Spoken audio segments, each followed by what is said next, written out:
গেল, কোন জায়গা থেকে মনে হচ্ছে যে আপনাদের কাছে বিচার এখনো অধরা? বিচার তো সত্যিই অধরা।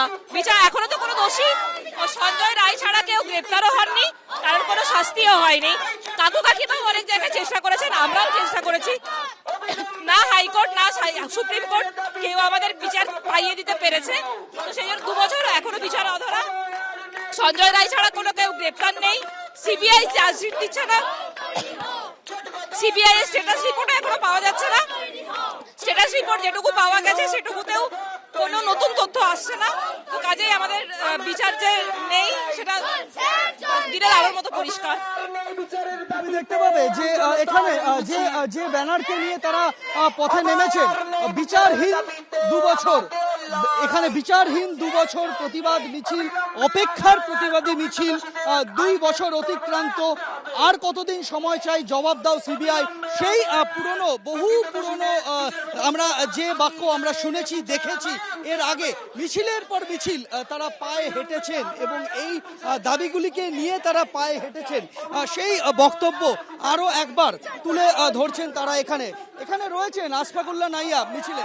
আশফাকুল্লাহ, এর আগেও মিছিলে হেঁটেছেন, আজকে আবার হাঁটতে দেখা যাচ্ছে, মাঝখানে পেরিয়ে গিয়েছে 2 বছর। কোন জায়গা থেকে মনে হচ্ছে যে আপনারা এখনো বিচার পেলেন না? দেখুন, 2 বছর হয়ে গেল, শাসক পরিবর্তন হলো, কিন্তু এখনো পর্যন্ত সেই জেলে একজন ব্যক্তি আছে, সঞ্জয়। এখনো পর্যন্ত সঞ্জয় রায় ছাড়া আর কাউকে কনভিক্ট করে জেলের মধ্যে ঢোকাতে অক্ষম হয়েছে সরকার বা শাসক। স্বাস্থ্য ভবন নতুন করে তদন্ত শুরু করেছে, ফাইল খোলা হয়েছে, বলা হচ্ছে সিবিআই আবার নতুন করে তদন্ত শুরু করেছে বলছে, এবং করুক, সেটা খুব আর্জেন্ট বেসিসে করুক। আমরা বারবার বলছি, প্রতিশ্রুতি দেওয়ার যে প্ল্যানিং, প্রতিশ্রুতি দেওয়ার যে ইচ্ছা, প্রতিশ্রুতি বারবার দেওয়ার যে চেষ্টা, এটা বন্ধ করে যেটা করবেন বলছেন সেটা করুন, আর্জেন্ট বেসিসে করুন। আজ 2 বছর হয়ে গেল, নতুন সরকার 3 মাস 4 মাস হয়ে গেল। যদি সরকার যে কথাটা নিজে বলেছিল যে আমরা 3 সপ্তাহের মধ্যে বিচার দিয়ে দেব, সেটাতে তারা কি কি করেছে সেই জবাব দিয়ে তাদেরকে করতে হবে, হিসেব করে বলতে হবে তারা 1 2 3 করে কি কি পদক্ষেপ নিয়েছে।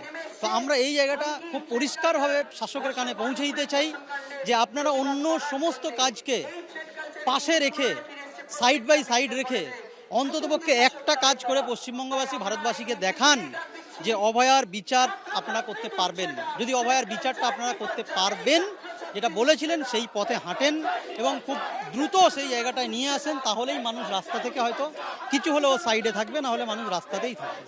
আজকে আমরা প্রথম দেখলাম যে স্বাস্থ্য ভবনে সরকারের তরফ থেকে প্রথমবার 2 মিনিটের নীরবতা পালন করা হলো এবং তারা স্মরণ করলেন, সরকারি উদ্যোগে প্রথম।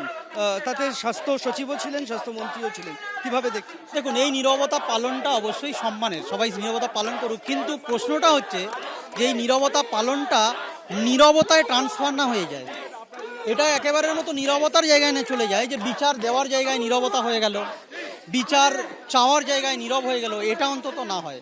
আমরা নীরব কখনো ছিলাম না, সম্মানার্থে এই নীরবতাটাকে অ্যাকসেপ্ট করা যাবে, কিন্তু ভবিষ্যতে আওয়াজ উঠবে, বিচার পাওয়ার জন্য মানুষ রাস্তায় আওয়াজ তুলবে। ওই নীরবতা পালন করে মানুষকে বা আন্দোলনকারীদেরকে চুপ করিয়ে দেওয়ার কোনো টুল যাতে না হয়, এটা আমরা বলে দেব। বুঝতে পারছো যে যারা জুনিয়র চিকিৎসক ফ্রন্টের যারা সদস্যরা রয়েছেন, তাদের বক্তব্য, যে বক্তব্য এই মিছিল থেকে উঠে আসছে, তা একেবারেই সেই বিচারের দাবি, যে বিচার অধরা রয়েছে বলে তারা মনে করছেন।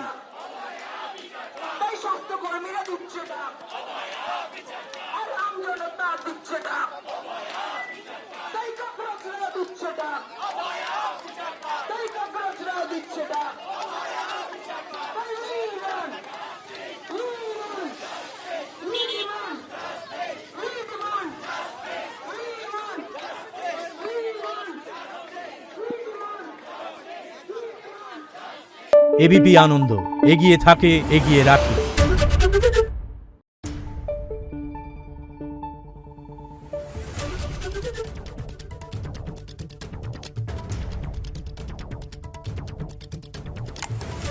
Thank you.